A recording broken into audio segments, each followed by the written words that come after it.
বন্ধুরা, আপনারা দেখছেন tech for Hima YouTube channel. Tech for Hima YouTube চ্যানেলের সকল ভিউয়ার্সদের স্বাগত জানাই।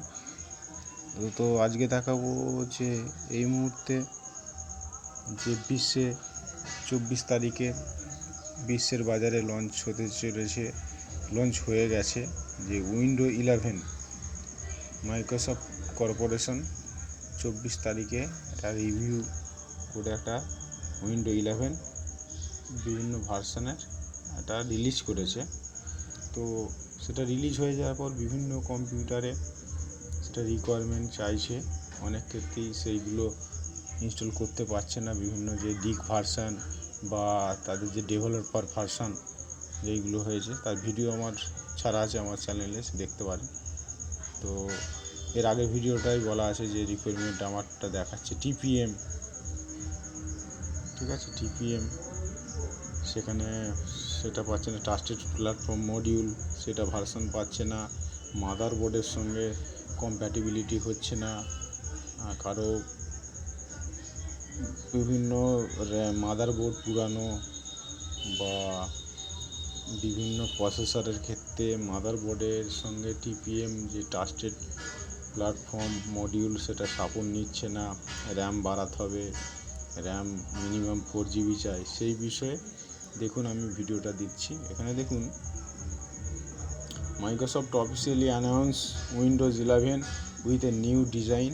সত্যি আমি দেখেছি এগুলো তাদের হচ্ছে সুন্দরভাবে স্টার্ট মেনু এসেছে, তো খুবই ভালো সেটা করেছে।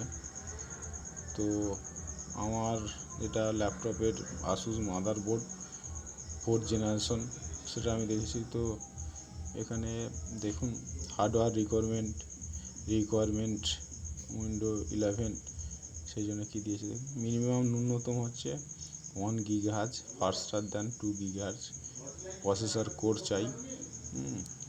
তো কোয়াড কোর বা 2 কোর, সিঙ্গেল কোর, এরকম সিঙ্গেল কোর না 2 কোর মিনিমাম চাই।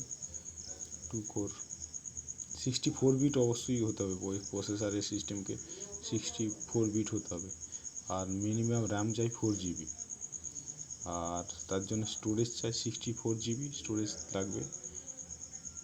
UEFI যে ওটা বুট টাইপ UEFI সাপোর্ট করে, GPT গাইড পার্টিশন টেবিল ফরম্যাটকে সাপোর্ট করে হচ্ছে UEFI।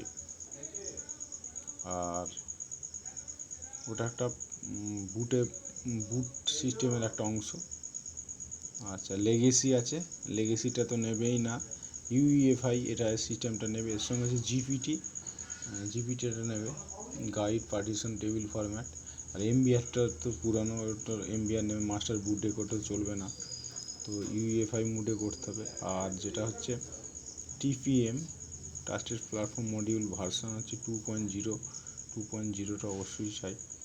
আর ট্রাস্টেড প্ল্যাটফর্ম মডিউল এটা কি করে, একটা ছোট মাইক্রো চিপ যেটা হচ্ছে বিভিন্ন সিকিউরিটির পারপাসে সেইগুলোকে স্টোরেজ করে সেইগুলো হচ্ছে সেভ করবে, সেই জন্য এইগুলো দেখুন। এইগুলো বিভিন্ন দেখা যাচ্ছে কম্প্যাটিবিলিটি কী দরকার আছে। তো আসুসের ক্ষেত্রে দিয়েছে কী কী ইন্টেল মাদারবোর্ডের কী কী মডেলগুলো সাপোর্ট করবে, AMDর দিয়েছে দেখুন। এখানে TPM বিষয় নিয়ে চলেছে। যদি আপনি TPMটা চেক করতে চান তো উইন্ডো কি আর প্লাস উইন্ডো কি এর সাথে আর দাবাবেন, তো সেখানে রান কমান্ড আসবে। রান কমান্ড সেখানে লিখবেন tpm.msc লিখবেন, সার্চ দেবেন। দেখুন অনেক ক্ষেত্রেই এই মেসেজটা আসে, দেখুন এইটা আসবে।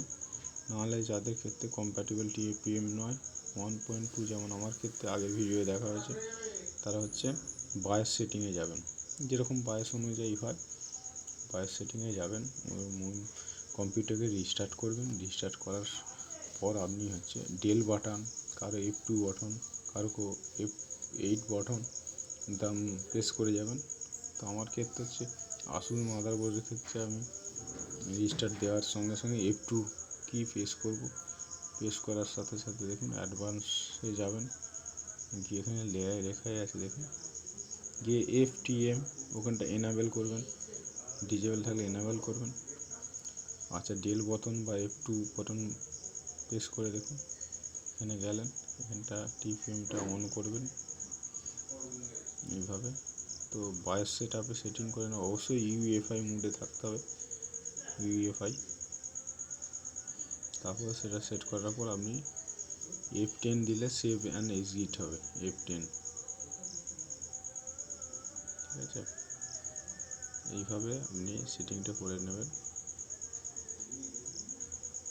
টিপিএমটা নিয়ে অনেকেই সমস্যায় পড়ছেন, বা এখন অনেক ভিডিও এসে গেছে যেইগুলো হচ্ছে বাইপাস করে দেওয়া হয়।